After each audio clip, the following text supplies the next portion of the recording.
Friends நம்ம இன்னைக்கு எங்க வந்திருக்கோம்னு பார்த்தீங்கன்னா, பர்த்டே பார்ட்டி தான் வந்துச்சோம். சீஷல்ல தான் இந்த பர்த்டே பார்ட்டி செலிப்ரேட் பண்ணேன். ஸோ உள்ள போனாலே என்ட்ரியே வேற லெவல்ல நம்ம பர்த்டே பாய் வந்துட்டு இருந்தாரு. ஸோ கார்ல வந்து இறங்கி அப்படியே ஸ்டேஜுக்கு போய் ரொம்பவே சூப்பரா கேக் வெட்டுறதுக்கு ரெடியா இருந்தாங்க. ஸோ எல்லாருமே ஒரு மாரி ப்ரவுன் கலர் ட்ரெஸ் போட்டு ரொம்பவே சூப்பரா இருந்தாங்க. கோட் ஷூட் எல்லாரும் பாருங்களேன் ரொம்ப கியூட்டா இருந்தாங்க. அதே மாதிரி ஸ்டேஜ்ல இருக்க கேக்ஸ்லாம் ரொம்பவே சூப்பரா டிஃப்ரெண்ட் வெரைட்டி ஆஃப் கேக்ஸ்லாம் வச்சிருக்காங்க. கப் கேக்ஸ் குட்டி குட்டி பசங்க ரொம்பவே ஜாலியா இருந்தாங்க. பர்த்டே பாய் ரொம்பவே என்ஜாய் பண்ணாரு போல. சிரிச்சுட்டே போஸ் குடுத்துட்டு இருந்தாரு. அளவே இல்ல. ஸோ அதுக்கப்புறம் அப்படியே கேக் கட்டிங்லாம் முடிஞ்சுச்சு. சொல்லி போறதுக்குள்ள திடீர்னு பார்த்தா இன்னொரு கேக்கு, தீம் கேக் வச்சிருந்தாங்க. ஸோ அதுல இருக்க கேக் கட் பண்றதுக்கு முன்னாடியே நம்ம குட்டி பசங்க எல்லாருமே அதுல இருக்க எலஃபண்ட் அந்த மாரி அனிமல்ஸ் எல்லாம் எடுத்துட்டு இருந்தாங்க.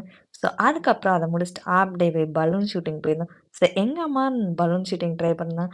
அதே மாரி நம்ம வீட்டோட குட்டி வாலு மூஞ்சில பார்த்தா மிக்கி மவுஸ் போட்டு வச்சுட்டுருந்தான்.